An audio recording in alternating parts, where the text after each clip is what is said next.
Jerusalem হচ্ছে ইসলামের ইতিহাসের একটি মূল কেন্দ্রবিন্দু।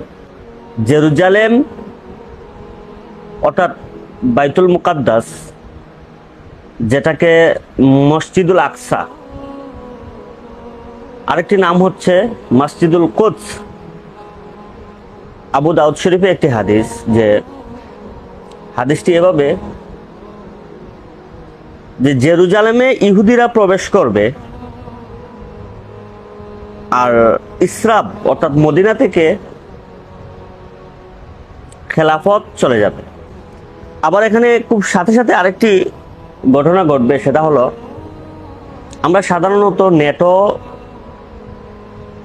অন্তর্ভুক্ত যে কয়েকটি দেশ আমরা দেখতে পারতেছি, এটা কিন্তু আরো বিস্তৃতি লাভ করবে। সর্বোপরি সর্বশেষ এটা 80টা দেশে রূপান্তরিত হবে, অর্থাৎ 80টা দেশ মিলে নেটো জোট সংগঠিত হবে। এবং এই নেটোটাই হচ্ছে সেই নেটো, যে নেটো সম্পর্কে আল্লাহ রাসূল সাল্লাল্লাহু আলাইহি সাল্লামে আজ থেকে 1400 বছর আগে ভবিষ্যৎবাণী করে গেছেন। এই নেটোতে 80টা দেশ অন্তর্ভুক্ত হবে এবং প্রত্যেকটা দেশের 12,000 করে সৈন্য।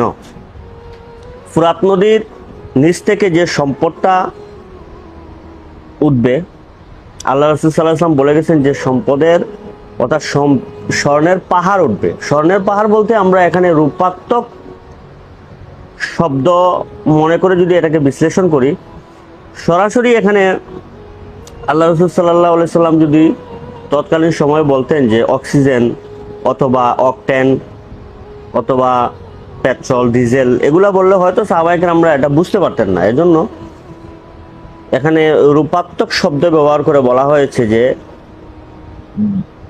ফুরাত নদীর ভিতর থেকে স্বর্ণের পাহাড় ভেসে উঠবে। অর্থাৎ এখানে স্বর্ণের পাহাড় বলতে ধনভাণ্ডারের কথাটাই এখানে মিন্স করা হয়েছে। দ্যাট মিন্স স্বর্ণের পাহাড়।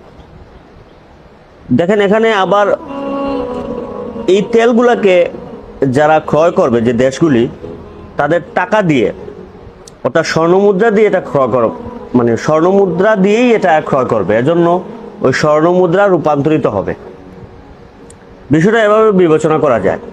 আরেকটা জিনিস লক্ষ্য রাখবেন, ওই ফুরাত নদীকে কেন্দ্র করে দুটা গ্রুপ এখানে যুদ্ধে লিপ্ত হবে। সেই যুদ্ধটার নামই হচ্ছে মালহামা বা ক্রুসেড বলে। মালহামা একটা ব্যাপক আকারে একটা যুদ্ধ হবে সারা ওয়ার্ল্ডে, অর্থাৎ সারা পৃথিবীতে। আল্লাহ রাসূল সাল্লাল্লাহু আলাইহি সাল্লাম বলেছেন যে শতকরা 99 জন লোক মারা যাবে। যে বেঁচে থাকবে সে শুধু এটাই উপলব্ধি করবে যে আমি শুধু বেঁচে আছি, আর কেউ বেঁচে নেই। এত ব্যাপক আকারের যুদ্ধটা হবে, আর এই যুদ্ধটাই হবে পারমাণবিক যুদ্ধ। এবার যে কোনো মুহূর্তেই সেই যুদ্ধটা বেঁধে যাবে। এখানে নেটোর অন্তর্ভুক্ত যে দেশগুলি আছে, এই দেশগুলি ছাড়া এখানে রাশিয়া আছে। রাশিয়া কিন্তু আল্লাহ রাসূল সাল্লাল্লাহু আলাইহি ওয়াসাল্লাম বলে গেছেন যে খ্রিস্টানদের মধ্যে একটা দল থাকবে যাদের সাথে মুসলমানরা চুক্তিবদ্ধ হবে। দেখেন এখানে রাশিয়া কিন্তু বেশ কিছুদিন যাবত আমরা দেখতে পারতেছি যে মুসলিম কান্ট্রিগুলার যে দেশগুলি আছে এদের সাথে কিন্তু সে চুক্তিতে লিপ্ত হচ্ছে, একটা জোট সে তৈরি করতেছে। পৃথিবীটা এখন দুভাগে বিভক্ত, মুসলমান খ্রিস্টান একটা জোট বেঁধে যাচ্ছে, আর ওইদিকে নেটোর অন্তর্ভুক্ত যে দেশগুলি আছে এগুলি আলাদা হয়ে যাচ্ছে।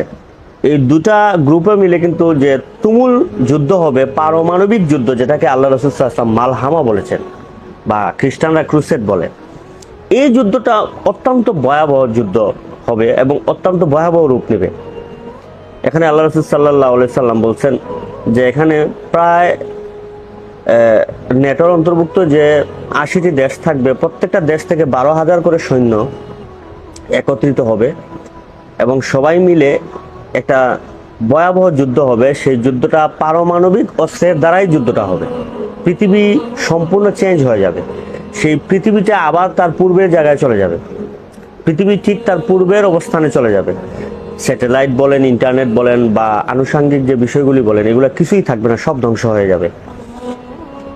এখানে আরেকটা জিনিস আমরা বুঝতে পারতেছি যে এই যুদ্ধটা কিন্তু খুব কাছাকাছি।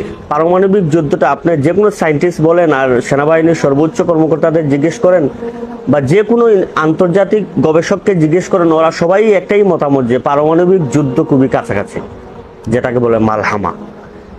আরেকটা জিনিস আমরা এখানে লক্ষ্য করতে পারতেছি যে ওই মালহামা অনুষ্ঠিত হওয়ার সাথে সাথেই কিন্তু জেরুজালেম থেকে দাজ্জালের আবির্ভাব হবে এবং ইমাম মাহদী আলাইসাল্লাম আসার সাথে সাথেই আপনার দাজ্জালের আবির্ভাব হবে।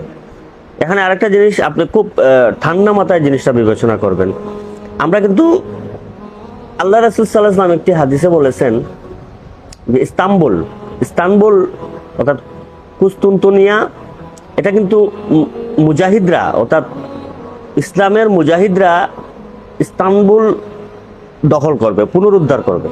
ইস্তানবুল কিন্তু এখন বর্তমানে আপনার তুরস্কে অবস্থিত, যেটা এরদোগানের শাসন বা এরদোগানের রাজত্ব চলতেছে। এরদোগানকে কিন্তু আমরা এখন বর্তমান বিশ্বের মুসলিমরা একজন মডেল হিসেবে দেখতেছি বা অনেকেই বলে যে উনি বর্তমান যুগের খলিফা।